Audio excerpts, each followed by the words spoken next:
Hello and welcome to another episode of the Many Faces of Cancer podcast. I am your host, Melissa Grosboll, and joining me today is Elizabeth Graves. And Elizabeth is thriving and committed to giving back after twice overcoming cancer. She created a social health technology to heal and hope together by uniting patients, their allies, providers, and community partners to overcome suffering on the healthcare journey.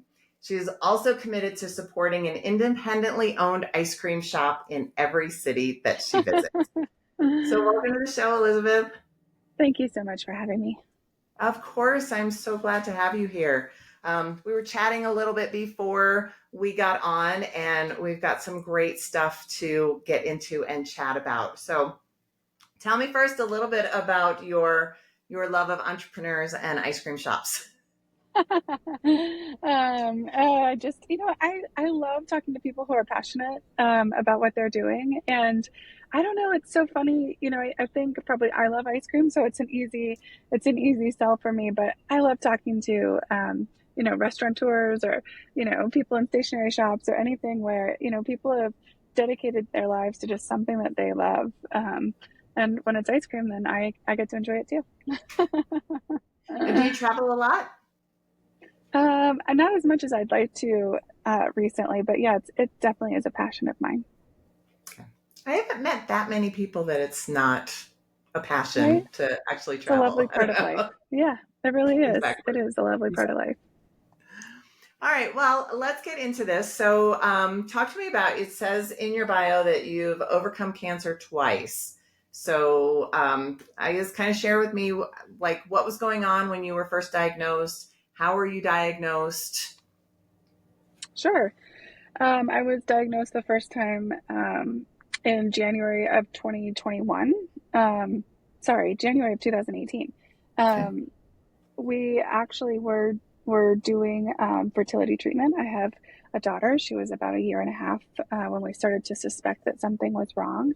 I'd had a lot of trouble conceiving her.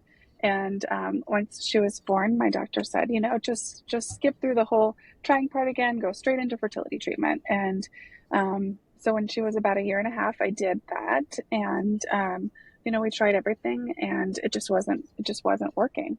So I went into my second round of IVF and, they do a ton of ultrasounds. And I can remember, laying there one day, my doctor saying,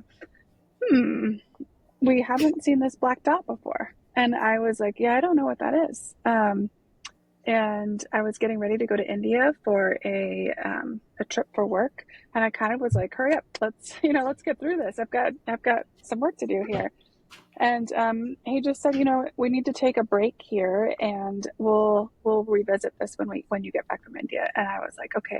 But, in my head, I was like, let's bring on the baby. What are we doing here? Right. So I got back from the trip. We started another cycle of IVF, and he said, I think this dot here is bigger than it was last time. And it just didn't occur to me that there was anything concerning. Like I felt like, the infertility journey had been so long and so, arduous and emotional. I was like, surely that's my hard thing. And so it never occurred to me that there was another one coming. And so he asked me to go to University of Colorado Health and get some tests done. And I have no doubt, looking back in my mind, that he knew exactly what this was and had stopped that IVF cycle. And, we took another 6 weeks or so to kind of watch it. And by that time, it was pretty obvious. It had moved from the size of a pencil dot to a 4-centimeter tumor in less than 4 months. And Wow. it had become pretty serious. So that's how we learned. And tell the audience what type of cancer you had. Endocervical adenocarcinoma. It's a really rare type of cervical cancer. Okay. And so I guess kind of where did you go from there? Like for me, when I was diagnosed, I was like, okay, let's get it out. Let me get on with my life. Like, how quick can we do this? Yeah. I mean, honestly, I have a really similar story. I had a lot of doctor's appointments. I was kind of around the holidays and I think my next appointment was like January 2nd.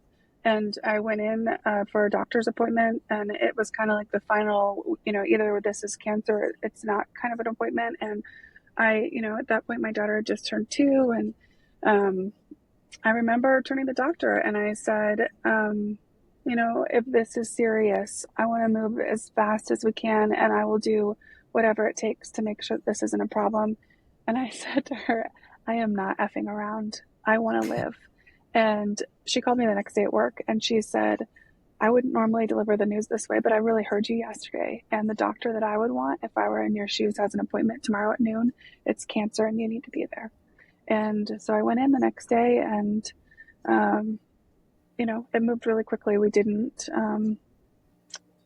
I went straight in for a hysterectomy. It was, a radical hysterectomy. It ended all hope of me carrying or contributing to my own, to another baby. That was actually the hardest part for me, was the grief that I felt around that whole, the diagnosis was really much more grief oriented than it was physically oriented at that point. I just could not believe that this years long journey ended this way. I just couldn't wrap my head around it for a really long time. So the grief was really the first, the first kind of aspect of the cancer that I felt like I needed to confront. Wow. And grief is a very powerful thing. And, I think in many ways we all grieve, I don't want to say the loss of innocence, but just something about having cancer and grieving the life that we might have had otherwise or something like that. But then the grief, and I don't want to dwell on this for you.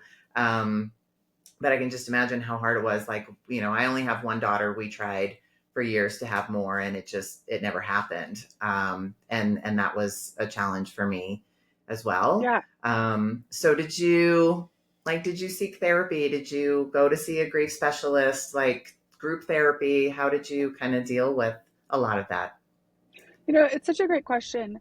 I did do therapy. I think I knew really quickly that my marriage wasn't going to survive this diagnosis. We were really struggling with the infertility, and we just couldn't.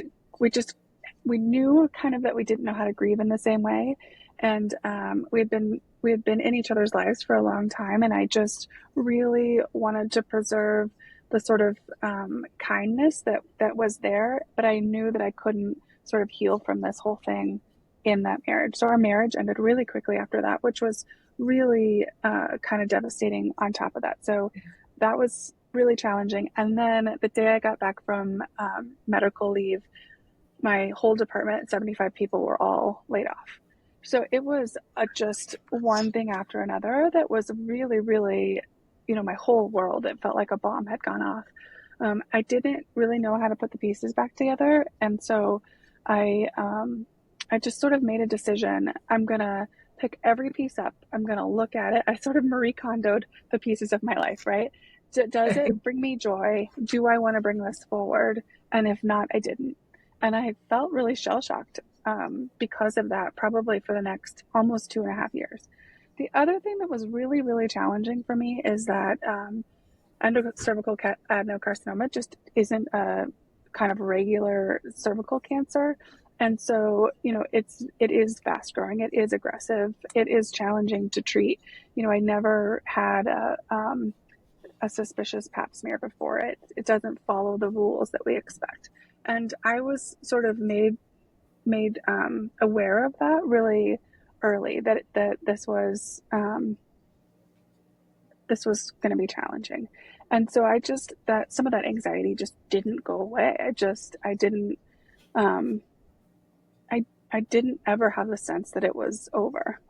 And when we made it to the 2-year mark, I remember my oncologist really hugged me and was like, we've really gotten here. Like, this is really, really good news.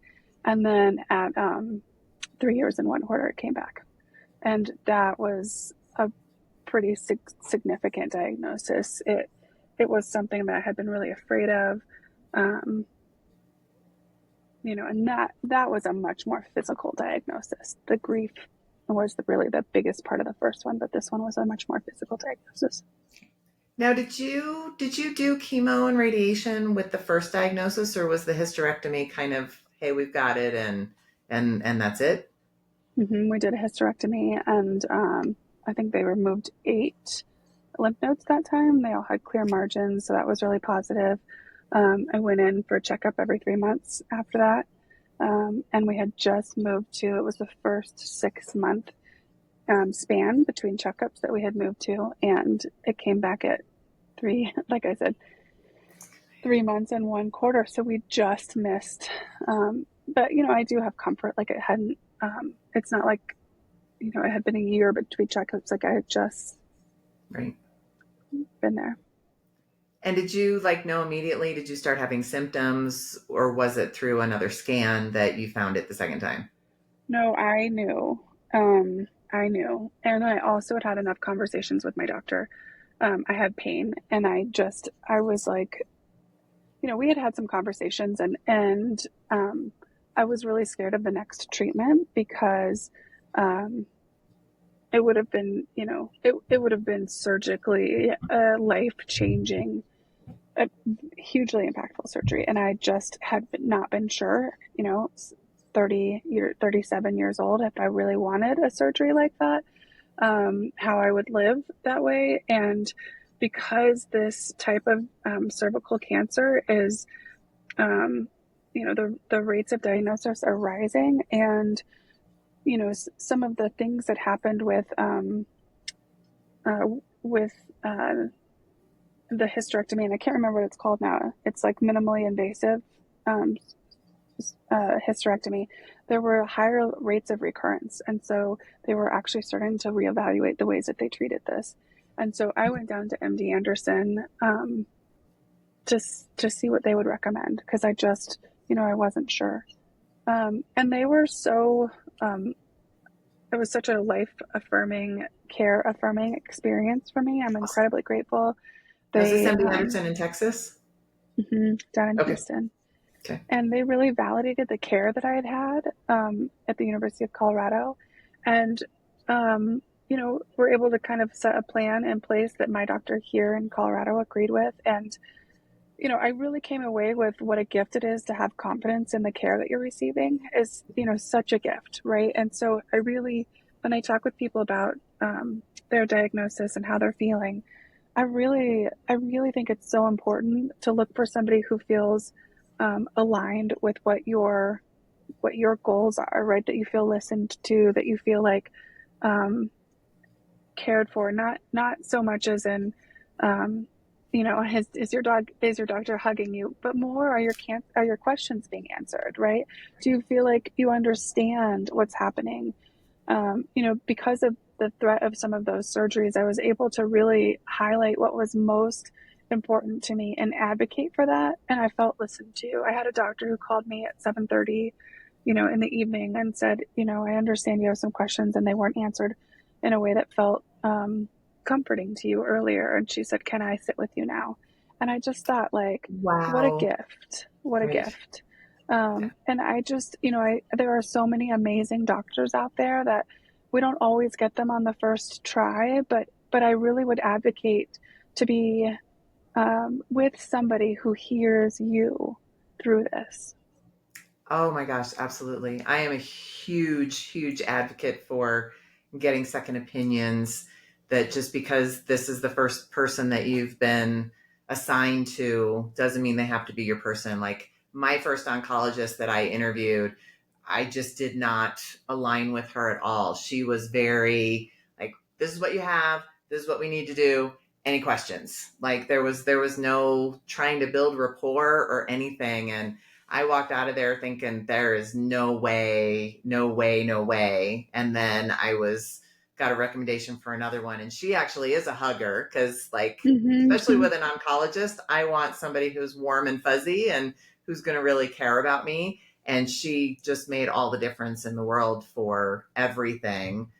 So definitely get 2, 3, 4 opinions, however many you need to. And it's I great agree. that that your first one was, was affirmed by MD Anderson. And that's just fantastic. It was really, yeah, really, really, it set my nerves at ease a lot, which was really, I mean, that's a big deal. Right. And so I would imagine the second time around was a little bit more challenging as far as treatments. Yeah, the second time it was more challenging. I did chemo and then radiation and then a more in-depth type of radiation called brachytherapy. And I was younger. I was in amazing shape at the time. I was doing a lot of really heavy lifting. I was going after uh, 1,000-pound leg press at the time, so I was Wow. doing a lot of heavy lifting. Um, my body was really strong, really muscular, and I felt like that really helped. You know, I was really challenging myself at the time to say, what good could I make of two cancer diagnoses, before 41, right? Like what use could I make of this? And so I really decided to kind of go back and say, what worked well about the first one and what do I want to make sure I don't repeat? And one of the things that really was challenging to me about the first one was I really felt like, we didn't know how to do it because, I was 37. I had a daughter who was, between 1 and 2. My friends were kind of in the same space. We weren't thinking cancer. Most of us had parents, lucky enough that they were still around. This diagnosis kind of felt like it came out of nowhere. And I just got a lot of like, casseroles and spaghetti and, all the best of intentions. And yet, like, it felt so far removed from what I actually needed. I didn't feel like eating. I was, really trying to kind of take good care of myself. And yet I didn't want to say no, thank you. Right. It was just like all of this like jumble that was so challenging. And so I decided I wanted to be really clear in some of my asks. What I wanted was to be outside as much as possible. I wanted to spend time like really connecting with the people I loved. And I wanted to exercise so that my body was processing the chemo and radiation as much as possible. So I set a goal. It was, I look back now and I'm like, oh my gosh, that was crazy. But it was like 15,000 steps a day at the time, Okay. which was a lot of steps. It is. And so I was getting up early in the morning before the sun was up. So because I was so hot, I couldn't process the heat at that point. And then I would ask somebody to walk with me or to do a phone call with me and walk with me. And so I got almost all 15,000 steps up through the like 4.5 weeks after that. The chemo was too much, but every day up until then, somebody walked 15,000 steps with me, whether that was on the phone or in person. And I Love it. felt so loved and so connected, and people signed up to walk with me rather than to bring me a meal. And that was really beautiful. It was just like, I look back and I think that was one of the most loving times of my life because it felt like love to me. I felt like when people were dropping off food, it was such a gift. But for me in that moment, it felt like a burden. And I didn't know who to give it to. I didn't know who could eat it. I didn't want to add more guilt to my journey. And I knew for sure that that's not what the people who loved me wanted for me. So it felt really collaborative to kind of think about different ways to do this. I love it. That was one of my things too, is I just wanted time with people. My Mm-hmm. husband is a great cook. He cooked for me and we had changed the way we ate. So like we were talking before, I cut out gluten, I cut out sugar, I cut out dairy, I cut out all of it. And I didn't want people bringing me like spaghetti or a, Exactly. creamy filled pasta casserole kind of thing. And I was like, go for a walk with me, like come over and spend time with me. And I think, people just, they want to help, but they don't know how to. So being very specific in your asks is a huge, huge Yeah. help to the people who want to help you as well Yes, I as to agree. yourself. Yeah. Mm-hmm. I I agree. love that. Okay. So now you are 3 years out from your Mm-hmm. second diagnosis and everything is good. So far, so good. I mean, Okay. this is just one that we'll always watch this way. Gotcha. Okay. And does it metastasize or does it just really stay, in the reproductive area? It is a lung metastasizer. So we do every 3 months we do a check-in, and every year we do a full body scan Um, PET scan or CAT scan? You don't know. that's not my, I don't know. I'm not good at Okay. remembering that stuff. Gotcha. Well, congratulations on being 3 years out again. And it's going to keep going this time. Thank you. So now let's kind of shift gears in this way. So, did your next endeavor kind of come as an offshoot of what we were just talking about being specific about what you want and asking for what you want? Yes, 100%. So I have started a company, as you mentioned in the beginning, which is called Graanted, and we're a social health technology, which we're really focused on alleviating suffering for people on the healthcare journey. And we're growing to have all of these new kind of features and offerings for people who've received a diagnosis and their loved ones. Okay. So tell us a little bit about kind of how it came about and then what you offer right now. Well, yeah, how it came about is that my background is in technology, and I've been in product development for a long time, and particularly after the first diagnosis, I was looking for ways to connect with people, and I just didn't quite, I couldn't quite find what I was looking for. I felt, I've heard other people say this also, but that it's like, I didn't feel like I related to other people who had received a cancer diagnosis when my treatment didn't include chemo and radiation. So it kind of felt like I had skipped some of the really hard parts, but also losing my fertility felt really different than some of the other experiences around fertility. And so I felt like I kind of had a foot in a lot of different groups, but I couldn't quite find what I was looking for. So I really started thinking about a digital space where people could come share their stories, kind of a lot like what you're doing on the podcast, but doing it, kind of one to many. So there could be 50 people talking about it. I started running support groups. They were very solution focused. I feel like, a lot of us could be together talking about what it's like to move forward and never know what each other's diagnosis is, right? It's just, you've heard the words, you have cancer. You've thought about what this means for your life. You've thought about what death might be like. You've thought about what's the legacy you want to live. And asking those questions of yourself, to me, feels so much more important than the nature of your diagnosis, right? I was different because I asked those questions of myself, not just because I received the diagnosis. And so that's really kind of what the support groups focused on, kind of wrestling with a lot of those questions, finding the beauty in them, finding the beauty in these really deep connections that may not be forever, right? We might have 15-minute connections that feel seen and heard and valued in a way that's hard to connect with people we've known our whole lives, and that's still a worthy connection. So I was really looking for ways to put a technical solution around some of these experiences, and then to bring in loved ones and allies. And I was thinking a lot about, how do we communicate love with each other? So often it's through gifts. Gifts are often the way that we kind of say, when I'm not with you, put this thing next to you to know that I would be if I could be. And so I've created a e-commerce site that is a gift registry. And as we grow, we're adding more and more videos of people who've asked these questions of themselves, and kind of having them share how they've wrestled with it and what it means to them to kind of have these experiences.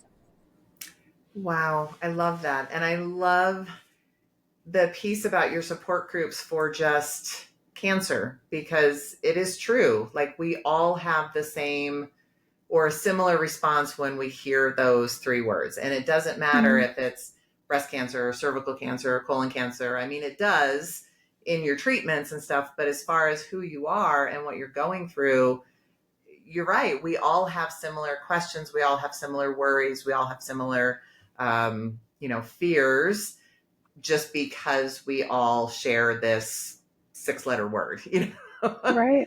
And I think so many support groups out there are specific to, all right, breast cancer support groups or colon cancer support groups. And I love that, you had support groups for just all people. And are they still going on, or have you kind of reduce them, or is there a way I people can get involved in them? they will be a going concern again. I put everything on the back burner while we were building out the technology over the last year. So I've been very focused on creating this technical space. The support groups were called the Circle, and I see them coming back. I think one of the things, as I work with more and more people through Graanted who've been diagnosed, is, we ask a lot of questions about who who you thought of or what you think about when you have your diagnosis. And we have people from all walks of life, and some are, you know, um, single or don't have kids. Some have kids, and some are, past the kids age and are more into the grandparent age. And across the board, people are thinking about their loved ones, whether that's a plant or a pet or a person, right? And that um, desire to make sure that people, plant, or pet are not negatively impacted by a diagnosis is so beautiful. It's so universal. And so my goal is that we continue to create opportunities for people to see that in each other, and to also sort of say, like, hey, will you water my plants? Or post mastectomy, I can't walk my dog. I can't have that pressure. Can you walk my dog for me, right? Mhm. So we give these really useful conversations to people and sort of hand them the ability to feel calm in these really difficult spaces. Oh my gosh, I love that. And I was looking on your site, and you have two pieces. So you have gifts that people can order and purchase for another person, and I love them all. There's everything from blankets to journals to decals to teas Mm-hmm. to everything, which I think is just absolutely beautiful. And then you also have like a registry, so people can go on and say, hey, this is what I would really like, this is what I Mm-hmm. need. Yep. And I loved it because the registries are public. So if you want to just go on there and buy something for someone as a random act of kindness, or something that you don't even know, that is an option as well. Mm-hmm. That's it. It's just like, I don't know, my heart just like fills with joy every time that happens. I think it is just such a beautiful gift. Absolutely, absolutely. And I don't know if you like take part in the five love languages. That some people have gifts as their love language, and it's a beautiful way to share that love It by is by really, giving someone a gift. I agree. And so, what is kind of the future of Granted, or the future of, like, where do you see this going? Growth. Well, sure. I just, I guess I just kind of stayed in that mindset of like, what is the gift of this diagnosis, right? There's a lot of fear, and my doctor was really clear it's likely to come back, right? And so there's a lot of um, fear and anxiety that it's been hard to turn the level down on that. The volume has been high, right? And so, if I know that this is what my life looks like, this fear is near, um, what can I take that is good from that? And so I did a lot of meditation, and what I came away with is I don't get to choose how long my life is. No one does. But my greatest goal is to have impact, right? And I know what it's like to lay in the hospital bed and wonder, if do I have the fight in me, right? Do I have the ability to keep moving forward? If I have to say to my daughter, this is what's important, like these are the values that I hope that you'll take from me. I want to give those lessons to her in a beautiful way. And I know that I'm not the only mom who's thinking that. And so my goal is that we keep providing these like beautiful ways to create the bridge from, who we were to who we are, right? That um your experience and my experience, and the woman who sat in the hospital bed next to me, that we're capturing what we've learned, and that we're sharing it. So, it's so funny to say growth, but um, cancer's not slowing down, and the ability to help people is my greatest goal. Is that you know maybe the fact that this is my journey will matter. I love that. That's beautiful.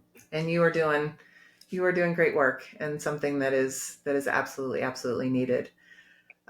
So I always like to ask my guests this: what is one piece of advice that you would give to someone who either was just diagnosed or is just kind of starting on this cancer journey? What is one thing that you would tell them? I think honestly, we talked about one of them is I think having a doctor that you can trust is really a gift. I mean, you are really trusting them with your life, and to not second guess that is the gift of peace, which is really important. Mm. Um, I think, secondly, to spend some time with yourself and really ask yourself what's important. One of the things that I found really, really quickly that I was very surprised about, and yet I hear it over and over, is, you know, when I found out I had cancer, I already knew I might die. All of us know we might die. So you think the fear of death will come up first. But really, what I felt was like a fear of what would I lose, right? What parts of my life might I not be able to keep doing? Um, and when I had like four or five things that I was really, really concerned about, I was able to ask for care that helped me keep those things front and center. So really, really kind of quickly, my daughter was 4.5 at the time. We swam together most days. I wanted to be able to swim with her, so I asked to do chemo without a port. I did chemo through my veins. I don't know that I would recommend that. It caused a lot of pain. It's been painful for a long time, but in that moment, it gave me control and it gave me the ability to see her every single day in a way that was really useful. That relationship was preserved. I really was concerned about my bladder and the treatment that I was going to have. And so I asked over and over, please help me preserve my bladder.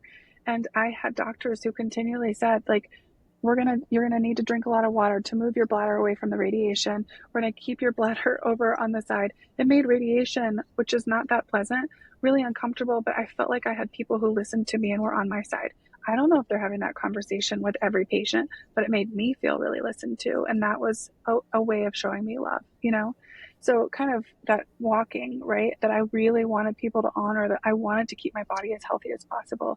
And so I had friends and family who showed up for me in those ways. And I think, I wasn't sitting on a lot of private fears that I was too embarrassed to say. A lot of the questions I asked were embarrassing, but they gave me a sense of peace and a sense of like, I'm moving forward 100% in. I believe in my doctors. I believe this is the right plan, and not second guessing all of that is a gift to sort of put that energy on something you can believe in. Wow, that is beautiful. Knowing what you want and asking for it. Boom. Thanks for being succinct because I'm not. That is awesome. Yes, because so many people are like, well, just let me know if there's anything that you need. Because, like we said before, people want to help, but they don't know how to help. So, really taking that time and figuring out what it is that you need, whether it's from the people in your life, from your doctors, from your treatment, so, so, so powerful, and helping you to at least maintain the semblance of some kind of control going through all of this. So Mm-hmm. that is beautiful. I love that. Mm-hmm. All right. Well, thank you so much for joining me today, Elizabeth. This was such a beautiful conversation, and I really appreciate your honesty and your openness to share all of this. And we're going to put the Graanted website in the show notes so people can go and check it out. And how can people contact you if they want more information or they just want to kind of chat about your experience? Sure. Elizabeth at Graanted, and that's with two A's, so GRAANTED.com. I love to answer email. I love to talk with people. We're on all the socials at Graanted Cares, graanted.cares on Instagram. And then our website is www.graanted.com with two A's in all of those. So yeah, I mean, we love talking with people. I'll continue to put notifications up when the circle is back. And if anyone has a story that they want to share and make sure that it's out there for people, we're collecting, I feel like it's a historical record of what's it like to to go through these experiences. So yeah, I'm really interested in talking with people. Okay, I love that. All right, I'll put all that information in the show Thank you. notes so people can contact you as well. So thank you so much for your time today. It has Thank been you. my absolute pleasure. I really appreciate it, and have a great rest of your day. Thank you. You too. Bye bye.